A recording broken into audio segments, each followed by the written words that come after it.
Welcome back. It's the Big Blue Banter, New York Giants football podcast. I'm Dan Schneider, joined as always my co-host, Nick Filato. Fortunately, we're coming to you tonight after another disappointing Giants loss. This is now back-to-back weeks with garbage time for the Giants. It's been the first 2 weeks of garbage time all season. So I guess that's, the reprieve of it all. Like, it took till week 11, 12 to get into garbage time games. We thought this team might be, at least before the season, a lot of people thought this team would be a 4 or 5 win team, dealing with a lot of garbage time games. And we've had some stat padding in garbage time. Daniel Jones got a touchdown last week to Richie James in garbage time. Daniel Jones gets another touchdown this week to Richie James in garbage time.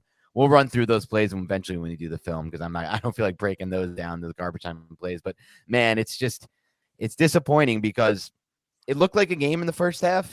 I mean, they went into half up 13-7. But the problem with that whole idea was that they won the turnover battle 3-0 in the first half and still just had a 6-point lead. That's not a recipe for winning football games, right? Like, you can call it 2-0 turnovers because they had 2 interceptions, but they also got a 4th down stop in Cowboys territory. That's a turnover. It's a turnover on downs. It's a turnover.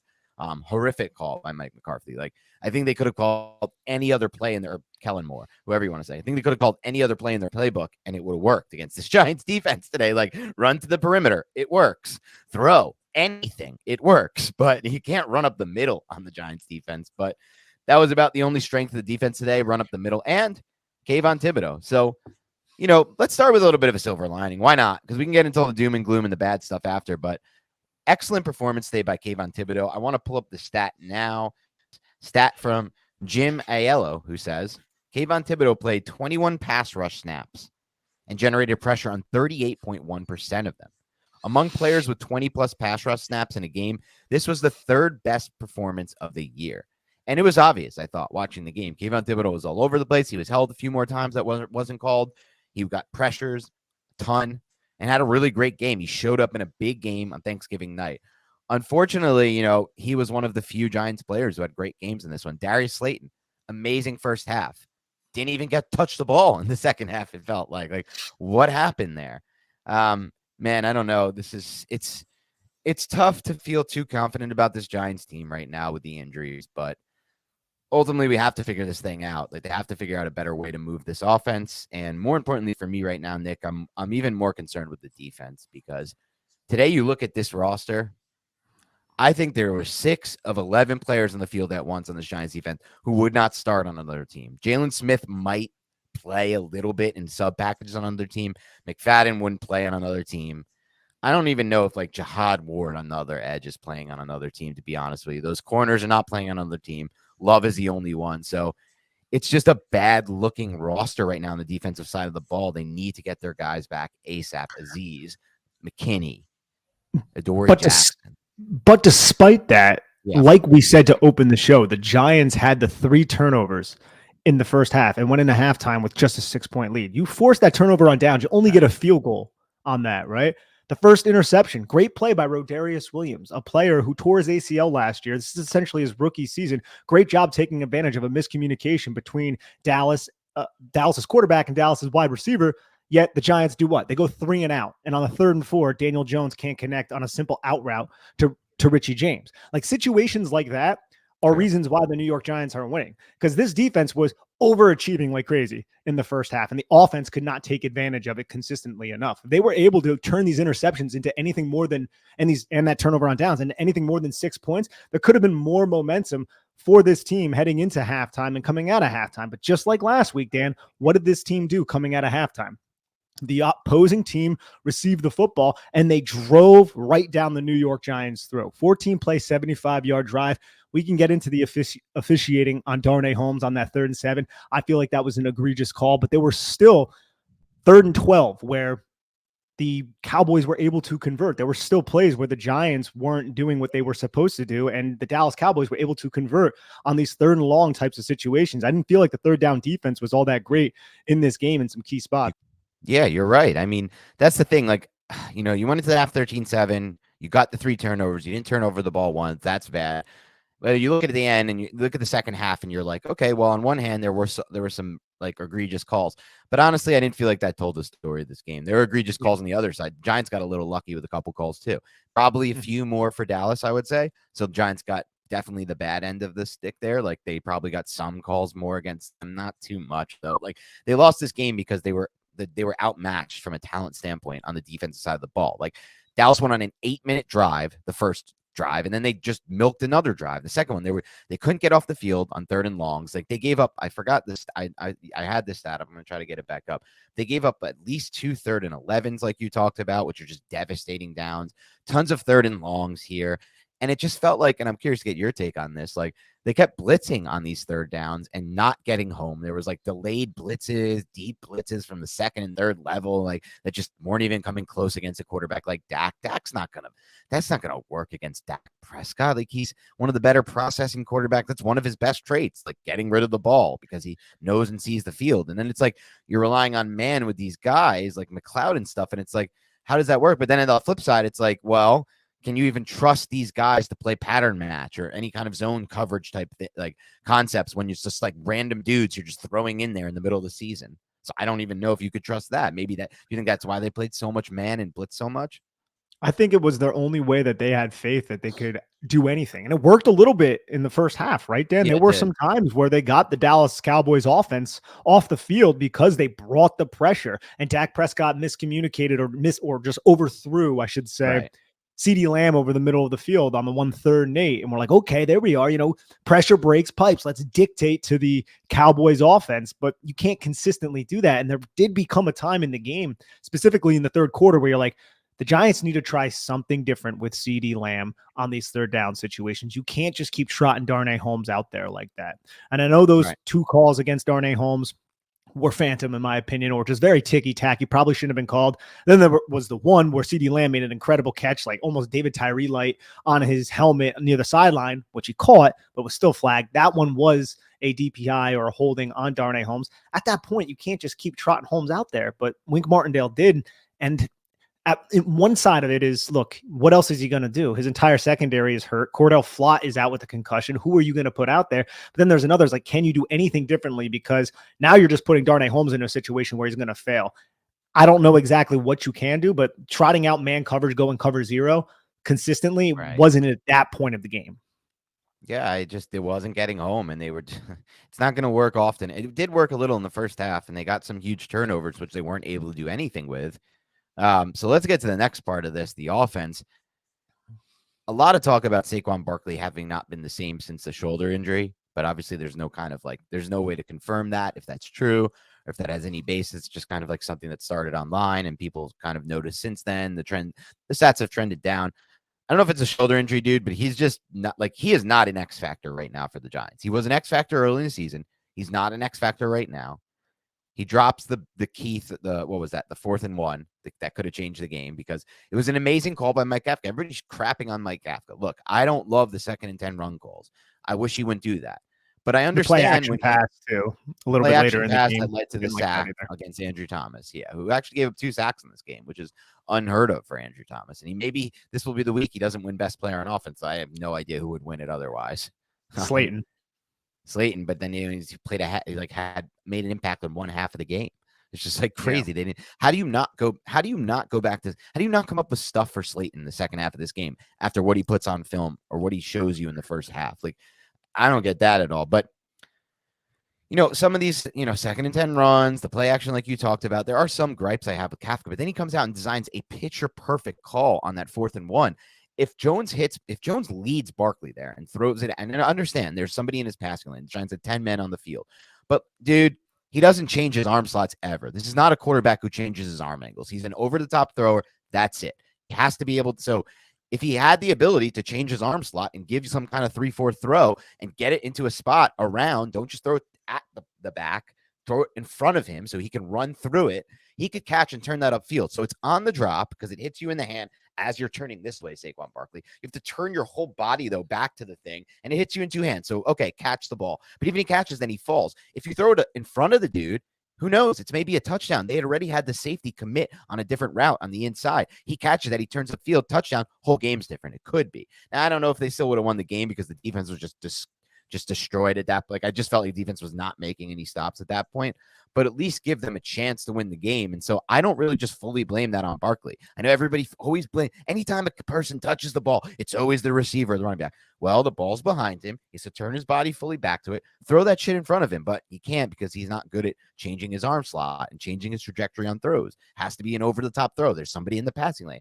So whatever it is, the play isn't made, right? Like Barkley, Jones, these are the guys who people want to give 30 million to and 20 million to against the cap AAV next year. Okay, well then they got to make big plays. Like I don't care if all these other dudes are injured, fine, but like make big plays. And we didn't get big plays today. Yeah, that's more on Jones. That's more on Jones, that 4th and 1 play. It is. In my opinion. Like look, Saquon Barkley should have caught it. And we've watched enough Saquon Barkley to know that he isn't an Alvin Kamara. He's not even a Dalvin Cook as a receiver. Like he can, if you hit him in all situations are perfect. But when has Saquon Barkley made a contested catch or something of that nature? It does not happen. I remember one. It doesn't happen often. He's not a natural receiver, but he's so dynamic with the football in his hands that if you just get him the football in space, he can make things happen because he's that special. But you can't give him an off-target pass and expect him to catch it consistently. And he didn't. He dropped that. He should have caught it. But ball placement was still really bad there, and it was not optimally put. And if you had to assign blame, I know football's collective, but if you had to assign blame to somebody, it's Daniel Jones, in my opinion. And in general, in this game, the ball placement was a little off from Jones. You talked about the Richie James throw earlier. There was a few others that just weren't there. Those not many egregious ones, though. Those were the two egregious ones. Just not many plays in general from him or Barkley today. That's the thing. Like, you want to pay these guys and commit our future to these dudes and say, look, we had a good year. We started 7-2. We got to continue to build this thing out. Well, where's I'm just like, and I'm okay with that. Like, there may be no better options. Whatever. We don't want to start over. We don't want to do this continuous rebuild. Maybe it's our best option. I'll tackle it in the offseason. I'm not ready to talk one way or the other on that. I'm really not. I'm like so up in the air. But that's what it is, man. Like if they sign Barkley and Jones and they give Jones the money people think that he could make, like 25, 30 million AAV, and then Barkley's going 19 or 18 AAV, that's all your cap space, baby. You sign Thomas, you need some money for Thomas, you need money for Dex, you're done. It's over with. Like no teams get away with giving 19 million to the running back. It doesn't really work. The Browns are doing something close. The Niners are doing it now, but they're going to, they don't have to also, like Jimmy G's contract is coming up after this year. They're not going to continue to hold on to that deal. They're going to move on from that. And so I don't know, man. Like Derrick Henry, the Titans, but they're in cap hell. They have the Tannehill Henry making that amount, and they're in cap hell. I don't know, man. It's just like these guys have to make plays. I know there's all these injuries around them. I get it, dude. I understand the injuries. But I'll tell you what, dude, Jack Anderson, like he didn't play that bad. Nick Gates, I thought, was an upgrade at center. We'll have to see the film to know.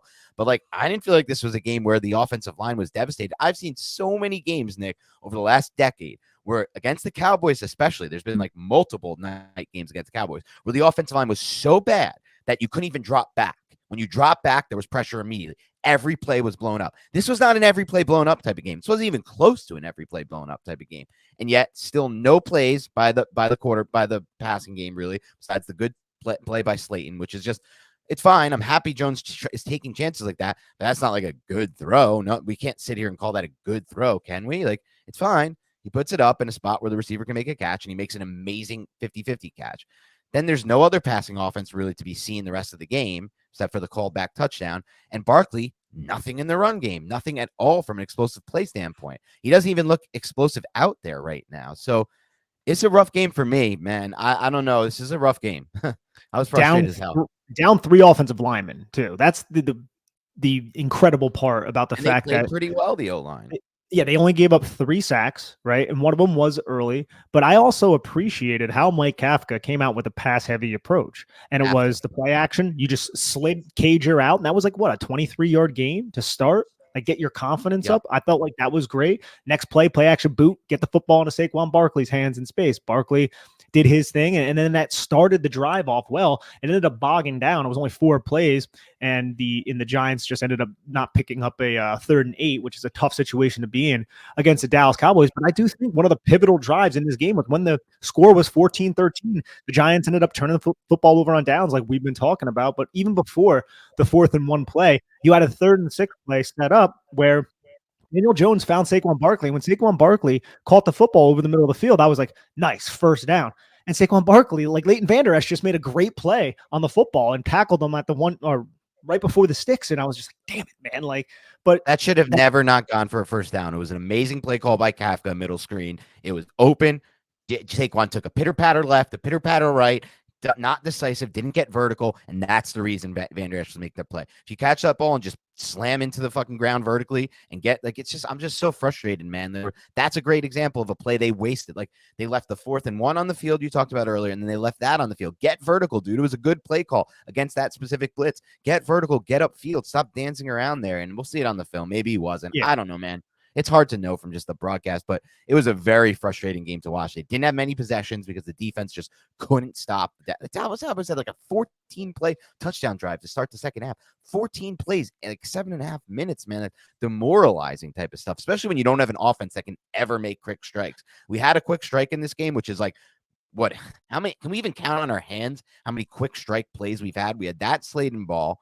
What else? We had the Shepherd early in the year. What else? Well, in this game specifically, we had a couple 20-plus yard gains. We had the one Chris like a 45 or more quick strike. That's not our offense. That's not this offense. I know, but it's not our offense. But then when you give up a 14-play drive on defense that slams 8 minutes off the clock and 7 points, and then you come back and try to run the ball a bunch, like it's tough, man. Like, we can't strike quick. So then what do we like? It's just a bad recipe to me right now, at least as far as like ceiling goes. This recipe, it's tough. Oh, it's been tough. Yeah, the ceiling of this Giants offense was always going to be an issue if Saquon Barkley and the offensive line weren't playing at an elite level. That was kind of the hesitance that we all had about how sustainable the Giants are, right? That was the big discussion after week 5. Like, oh, how sustainable are the New York Giants? And these are the reasons why we were, I don't want to say pessimistic, but we're just like, hey, look, some games could get rough down the stretch if the script that the New York Giants have followed throughout the first half of the season, if it doesn't come to fruition throughout that game, right? Because in this, the script looked like it was coming out. The defense was opportunistic. Right. They were taking advantage of Dallas mistakes, but the offense didn't have the firepower to actually make them pay off those mistakes. The game was kept close, like you said, 13-7 going into halftime. And then the first 3 drives of Dallas coming out of halftime resulted in 21 points. They scored touchdowns. The 14-play 75, and then you have a 6-play 44, and then a 10-play 80. And at that point, it's just like flat. Like the sideline must have been dead. Like I was like, this game's over. Like there's no way this Giants team's going to come back with the personnel they have. Right. And they got a garbage time touchdown, whatever, like made the score look better. They got a backdoor cover. Dallas now has only covered in one of their last 11 Thanksgiving games against the spread. Just a little betting note, I guess. Some people were happy about that. I don't know though, man. Like that, everybody in my house, like I was watching with my family. I posted a video after the touchdown that got called back. That sucked. I mean, Terry Phillips was like 2 yards down the field. I just don't like, why was he even down the field? I guess he thought it was going to be a quick hit or that he needed a block for, but like, it's just like, it's after the first half, like at first half, I guess I felt like maybe they could grind a win out. They're up 13-7, but like that wasn't really a good recipe. They had 3 turnovers and a half. They were never going to finish this game with 6 turnovers versus their 0. That was never going to happen. So it's a rough spot to be in right now. I don't personally blame Wink Martindale too much because I don't know if he trusts this defense in any kind of like zone or any kind of like interesting pattern. Like he's got random dudes playing defensive back right now. His linebackers are atrocious, really, to be completely honest. Like I don't know if they were as bad this week. We'll have to see the film. It seemed like they had some good moments in the run game at times, but they don't offer anything in the pass game. These guys, they don't offer. There's never a play to be made in a pass lane by any of them. So can we remember one play any of these guys made in a pass lane? No, but I'm starting to laugh right now because I said a comment a couple weeks ago about how Jalen Smith looks like he drank like a bunch of Monsters and Red Bull when he's out there because he's just so jittery and he's jumping around all the time. But you know what it actually reminds me of? Remember when Michael Scott walked on the bed of hot rocks or didn't walk on the bed of hot rocks, but Pam walked on it? It kind of reminds me of like he's walking on a bed of hot rocks all over the place because his feet are just jumping up and down all the time. He's never set. Seems very indecisive, but honestly, I'm not even sure how bad he played him in this game. He had a couple plays. I think there was one where Tony Pollard had the edge, and I thought it was going to go for a long one, and he sifted through the traffic and made the tackle at the near hip, and I was like, that was really impressive. So we'll have to wait and see, but all in all, if you look at this defense, it needs upgrades everywhere other than defensive line. Like if Azeez Ojulari's not out there, so set. Like all the Giants fans on Twitter are so set that we need to draft a receiver in round 1. We have to draft the receiver in round 2. It's like everyone forgot about the Jerry Reese era, right? Everyone is just like put it past them. And I'm not falling for that trap again. That my dad made the greatest comment years ago. That Beckham draft, he made the greatest comment. He was pissed at the Beckham pick. I love Beckham. I thought he was the best. I was like early in my starting to scout days, or like starting to do this type of days. I loved this film. I thought he was going to be the best receiver in that class, which I was kind of right about before the injuries. And so I would love the pick. My dad's like, I'm telling you, man, it had to be Martin or it had to be Donald. You'll see, you win in the trenches. And then Reese fizzles out completely with all those receiver picks: Manningham, Randall, Jernigan, Sonoris Moss was Ramsey's Barnes. Sonoris Moss was the last GM. Travis Beckham, who essentially was a receiver. You just keep firing away at these guys who are on the outside. You can't win. You have to keep building the trenches out. And that's not even really necessarily what the Giants need on defense right now, to be honest. They just need second and third level defenders, to be honest. But this defense to me needs so much more work than the offense. I was team Ron Schneier, by the way. I was big Aaron Donald and big Zach Martin. But what a receiver class that was, too, man. That was an excellent receiver. Mike Evans, I mean, Sammy Watkins, Brandon Cooks, I think were in that. But that was a pretty studded receiver class. But yeah, in this game, dude, another thing I kind of wanted to talk about was the clock management, specifically the end of the second half, man. I mean, I know the game is out of reach, ostensibly, but at the same time, they seem to just bleed the clock. And even like Greg Olson and Kevin Burkhardt were like, yo, what the hell are they doing? And I was sitting there like, yo, what the heck are they doing? And to me, it kind of says, do they just not have any faith in this offense to run any sort of up tempo while with a passing attack with Micah Parsons on the other side of the field? That's the feel I got, because, you know, even on that big sack, which was during that period where it just felt like every single play, the play clock was bleeding down between 10 and 12 seconds. Now, this is a 40-second play clock. You're down 2 scores. There's 8 minutes left to start that drive. You cannot let any play clock go below 25 at most. And they're taking it all the way down to 11 or 12. They have, like you said, the play action sack, like from under center, which is absurd. And I just feel like then a couple plays later, Nick, I don't know if you remember this or if you noticed this too, or if you thought about this when this happened. Maybe it was just me. They did go to the gun. They did go to like, all right, well, now we got to pass. And this was before the sack. And immediately pressure, and Jones threw it like at the feet of a receiver. And it was just like a totally gross looking dead play. And so I just feel like right now they just like, it's bad news, dude. It feels like they don't trust this offense at all to operate a long standing drop back pass game.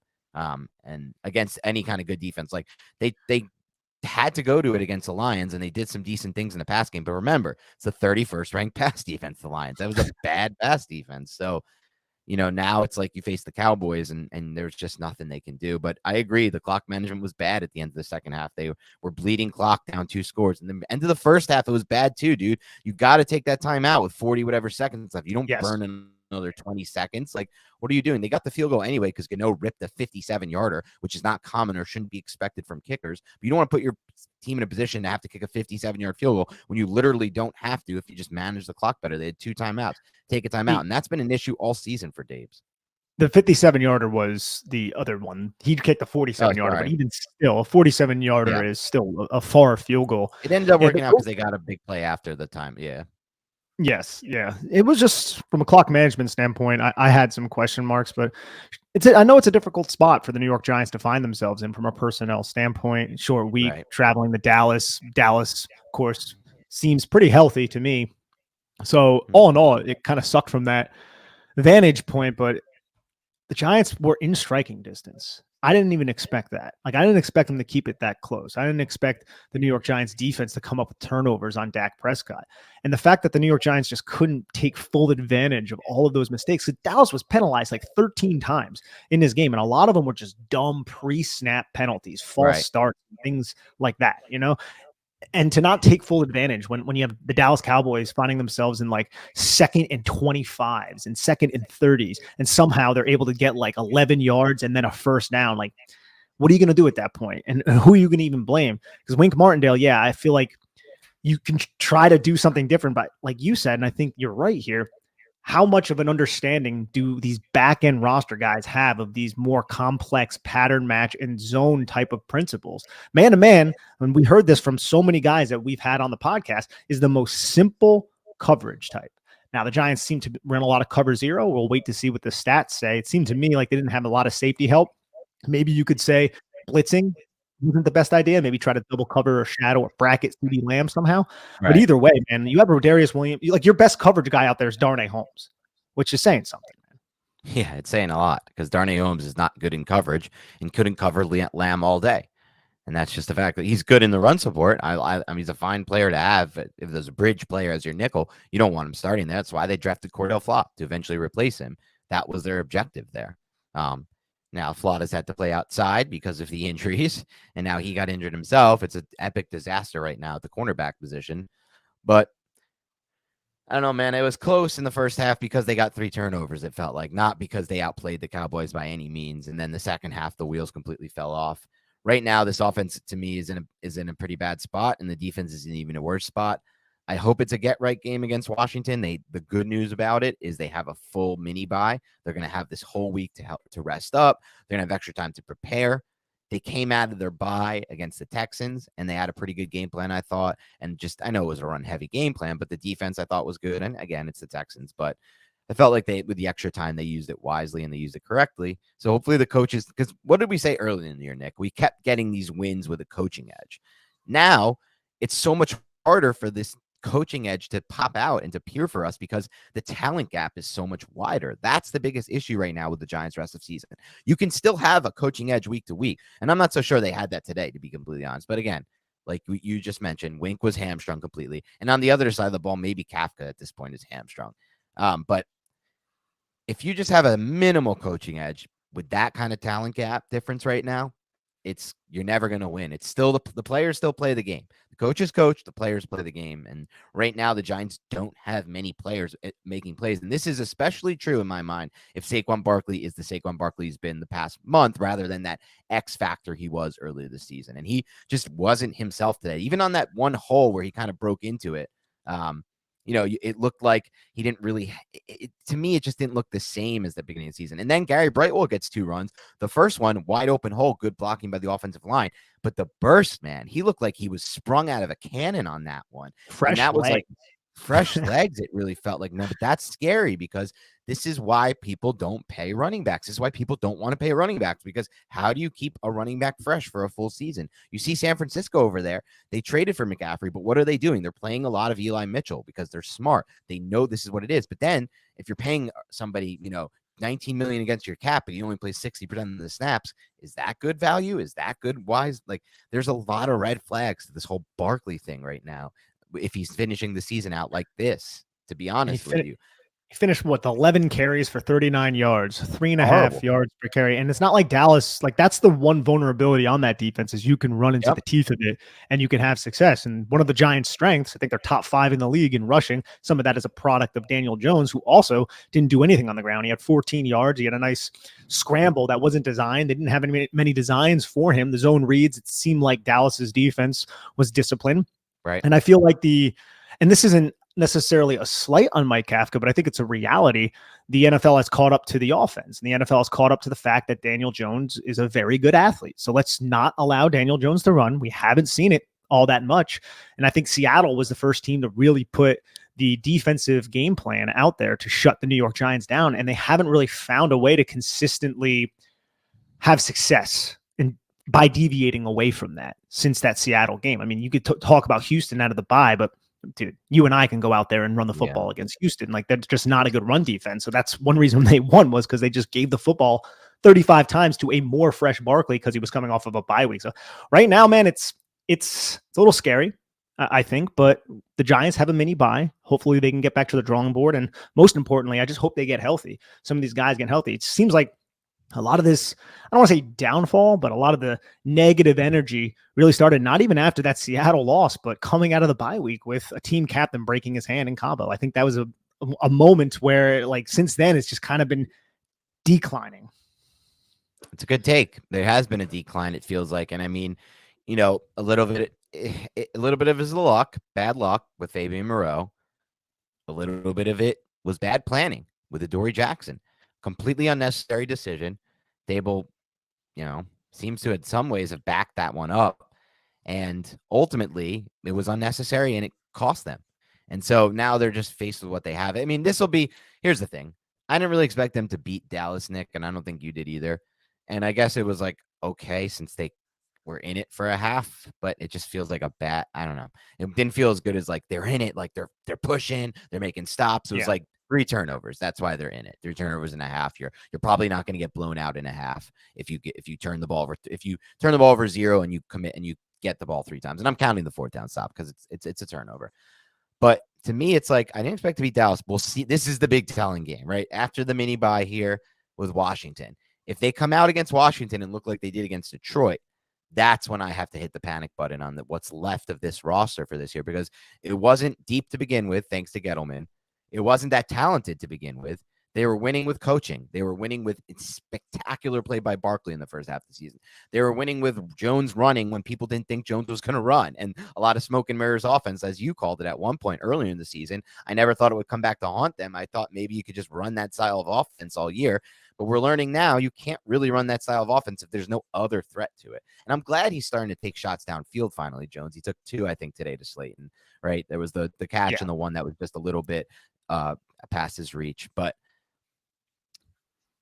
I don't know what else to do right now on this. I don't know how to spark this offense right now with what's left there. And, in some ways, like, everything, the whole entire offense, because really the offense has some injuries on the O-line, but I didn't think the O-line was that bad today personally.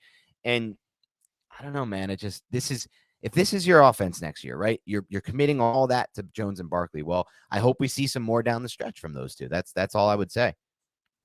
I think you have to see more down the stretch. I think Joe Shane has made that very clear, right? Yeah. I mean, he said like, hey, we're evaluating all 9 games. And these are coming into the evaluations. He's talked a lot about gotta have it moments, right? That 4th and 1 was a gotta have it moment. And you can kind of point blame at both of them. Does that mean he's not going to sign him because of it? Absolutely not. But it definitely isn't a check in the right box for either of those players. That's a big moment in the game, man. In a divisional matchup on the road when your defense, who is vastly injured at this point, who have suffered so many injuries, have come up big in so many different situations. And then we saw in the second half, they absolutely imploded on themselves. Like, what are they going to do at that point? No one can guard CeeDee Lamb. Like, I'm wondering if Adoree Jackson was never put out on the punt return. Does Wink Martindale just say, hey, Adoree, follow CeeDee Lamb wherever he goes, and we'll worry about everything else? And that probably takes so much of a burden off of the rest of the defenders there. But obviously the Giants don't have that luxury. And it was interesting because the Giants blitzed heavy against the Cowboys in the first matchup in week 3 with Cooper Rush. And then they did the same thing against Dak Prescott. I actually didn't expect that to happen now. So I am curious if Wink just did it because of the injuries in the secondary. Well, I don't know if we'll get that answer this week, but it's definitely something I'm wondering. But even in that game, CeeDee Lamb got wide open on what would have been like a 55-yard touchdown, and he just dropped the wide open play. So it's not like they were doing a great job covering in that game either. No, not necessarily. But I remember that was like a deep little like corner post. It was just like he kind of stemmed, and Adoree did like a speed turn to cover an outside route. And then he was like, oh crap. And then Dane Belton was just like, oh man, I am not in a good position. Luckily, CeeDee Lamb dropped that, but in the end, it doesn't really matter anyways. Just hope this team can get healthy coming out of this little mini bye week and just get maybe not even healthy, but not as tired. They just seem slower. Like Saquon Barkley does not look nearly as explosive as he did earlier in the season. And does that make sense? Maybe it does because of all the attrition. But at the same time, I think in order for this team to make the playoffs, you need Saquon Barkley. He was everything to this offense when they were winning football games. And right now, he's not the Saquon Barkley that we've come to love from the beginning of the season. Yeah, I got to be honest. The only player who had any explosion on offense today felt like Darius Slayton. The rest of this offense, I didn't see much explosion from overall. If you're using that term, explosive, right? What leads to explosive plays, explosive traits, acceleration, burst, and Brightwell, and Brightwell. To be completely honest, he didn't touch it much, but Brightwell looked pretty damn good. The first one was a great hole, but he, like I said, sprung out of a cannon, was decisive. And that second run he had, dude, that was a sick cutback. That was a Cager nice too. freaking cutback. And Cager on the one first pass. Yeah, Cager showed some explosion on that too, on the first play of the game.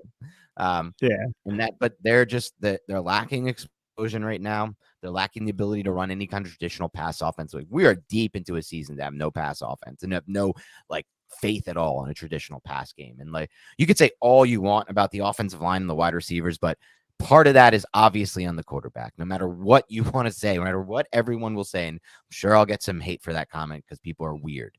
But you got it's the only way to describe it. It's just is there no I'm not saying he deserves the most blame or more blame, but it's part of a pass game, right? You have the quarterback, you have the offensive line, you have the receivers, and you have the coach. they're all part of a pass game. Like when a pass game is this dead in the water, you can't just say the quarterback deserves none of the blame, right? Is that crazy to say? Like, am I crazy, Nick? No, you're not. Daniel Jones would be the first person to say as much. He's not Zach Wilson. Yeah, he's not. Thank God he's not Zach Wilson. But like, yeah, exactly. Zach Wilson doesn't take the blame, and at least they're still above those standards. Like they're not a Zach Wilson level bad pass offense, but I don't know, man. It's a tough spot to be in right now. The Washington game will be very telling for this team. That's we'll find out where this team is headed, in my opinion, with this Washington game. It's a home game. It's after the mini bye. If they cannot win that football game, and if it's like a blowout loss like Detroit, we could be headed for a really bad stretch, and that's going to really make people question the coaches, which I hate to hear because I don't blame this on the coaches. This is still mostly, roster for me. We have to remember it's important to remember all of the factors as to how the Giants were 7-3 heading into this game. Okay. Like we have to remember that was a big reason why was because of the coaches. Okay. Like Right. Maybe they're not making the best decisions in certain situations, but every coach has that happen. They're dealt such a crappy hand with the injuries that they're dealing with and the roster that they have. The fact that they're even 7-4 right now at this point of the season is nothing short of a miracle, it kind of seems like. So we should not jump on the bandwagon of let's fire coaches, because I saw that in the live chat that I did on Big Blue View, someone suggesting like changing coordinators. And I think that is just an asinine idea right now. Let's not forget why this team does have 7 wins. And let's not forget, like, for those of you who watched along with us on film last week, Mike Kafka was putting together some really, really good route combinations against specific coverages that he was facing versus Detroit Lions. Like he beat a lot of what they were trying to do from a coverage standpoint. And that's why they threw for almost 350 yards. I know some of it was garbage time, but not all of it was garbage time. They had like 150 in the first half. So that's not even something we used to get with Garrett or Shermer for the most part. Like Shermer had some like high-low half field reads that we hit. Like it wasn't anything too interesting to me. It was like smash con. Like Kafka does some things that are really interesting from a game-to-game basis. That 4th and 1 call was an amazing call. It was the perfect call. Saquon Barkley is wide open, one-on-one against the linebacker. The safety is already committed to an inside route. If he catches that in stride and is led in front of him, it's a freaking touchdown. That's a great call. And so it's just like, yeah, I don't like the 2nd and 10 runs. I don't like some of the third and down runs. I didn't love like sticking with so much zone runs last game, but overall, he's hamstrung too from a talent standpoint. So I don't know, man. I'm hoping all this has been a very emotional, cathartic podcast. This is the first one that I feel like we've had to like go this route because it was bad against Detroit, but that was like the wake up. That was like you splash water on your face. You're like, whoa, what just happened there? Like what? I've never had a game like that this season. We never had garbage time. And it's like, all right, whatever, let's get back on track. And I didn't expect to win this game, but I know the score was okay in the first half, but I felt helpless. I felt like we were only in the game because of turnovers. And that just proved true in the second half when they got completely annihilated in the second half. So again, hopefully it gets better with Washington, but we're in a tough spot right now. We need Aziz back. We need the Adoree Jackson injury to be not as bad as expected originally, which is possible. I don't know if it's likely, it's possible. We could use some stuff. Zudu, I'd rather have him back in there. At this point, I just stick with Nick Gates, to be honest, at center. We'll see how the film looks, but I just rather he looked pretty solid to me. And honestly, just to touch on the Mike Kafka before we get out of here, that play, that was a 4th and 1 play where the Giants confirmed man coverage. They had Saquon Barkley aligned to the boundary side. So it's going to be Leighton Vander Esch, who has to work through 2 in-breaking routes to the field side. They have 2 in-breaking routes coming over the middle of the field, basically creating a legal wall for Leighton Vander Esch to get over, with Saquon Barkley leaking out in front of Daniel Jones. Like that's just an excellent call against man coverage. It's just the execution wasn't there, and Dallas seemed to have somebody with their hand right in the face of Daniel Jones. Like not right in the face, but a couple arms, but Jones just, I don't know why, man. He just puts it at that back hip. If he hits Saquon Barkley, I'm watching it right now. If he hits Saquon Barkley in stride, dude, that is I don't know if he's going to house it. That's a long distance. Maybe if it was a perfect throw and the safety took a bad angle, but it would have been a huge play that could have changed the tide of the game. Yeah. and then they didn't make it. And those are the guys you need to make those plays. Saquon Barkley and Jones. Those are, I mean, according to some people, those are about to be that's your future, right? You sign those two, that's your future. That's it. I mean, even if it's short term with Jones, it's for at least the next few years. That there's no more cap space. That's your guys. They have to be the reason you win football games. And they have to make big plays like that on 4th and 1. So hopefully they can do it down the stretch. They still have an opportunity. We're still 7-4. Take a deep breath. I need to take a deep breath myself. I'm so frustrated, but they're 7-4. They can win this Washington game, and then everything to me is all right. I think you're right, Dan. If the Giants can win against the Commanders, which is a home game next week, it's not panic button. And I don't think it's panic button just yet. But if they lose, and it's also like this similar type of the offense doesn't really do anything. Maybe they have one explosive play. Saquon Barkley looks like the explosiveness is zapped. I think we should have hit the panic button. If you lose at home to a team that you're probably better than in Washington, maybe not on paper in certain areas, but I would still think with the injuries, probably actually not with the New York Giants, but still, I think the coaching edge that the Giants have shown earlier in the season hopefully can come back up against Washington. So I think there's a lot riding on this Washington game. And if the Giants end up losing that, I think we could start hitting that panic button. Yeah, we're going to have to, unfortunately. So let's tackle that when it happens. Stay tuned this week with Big Blue Banter. We're going to be breaking down the film. I know it's not going to be it's going to be another unfortunate week to watch film, because the thing is, at least last week's film, Nick, had like fun pass concepts and fun route combinations and like 300 plus yards of passing. That's fun to break down on tape. This week, like, I don't know, man. This offense is going to be frustrating to break down on film. The defense, it feels like it's going to be even worse, but we're going to do it. So you want to learn from us, like what we're seeing, where the struggles are coming from, and we'll try to figure out if they can improve, where they can improve, and how they can do it. So that'll be on the film reviews this week. I think Nick and I are actually planning to get them done a little early, so we might have them for you this weekend. That's the plan as of now, before Sunday, if we both can make that happen. But we'll do a preview for next week with Washington, and we're going to try to find someone for that, and then a mailbag, long overdue mailbag next week as well. So keep it locked and loaded. I know now is not the best time right now. I'm sorry if I came off emotional. Hopefully people didn't feel like I came off whiny. It just felt to me like this was not my favorite game to watch this year. Simple as that. I didn't love the second half of this game. I felt helpless watching this game. I think a lot of Giant fans did, Dan. I mean, we did not expect to win this football game, and then at halftime, we're like, we're in the lead. What's going on here? Right. Hopefully this defense can come up with a big stop. And then they kind of do come up with a big stop, but it's flagged, and we're like, and then Dallas just keeps making the Giants defense pay, and then it just gets ugly in the second half. So I think a lot of Giant fans are in the same boat as us. And again, we'll see what happens. Washington still in play. Let's just get that win and move on from there. But anyway, have a great rest of your week, and we'll talk to you soon.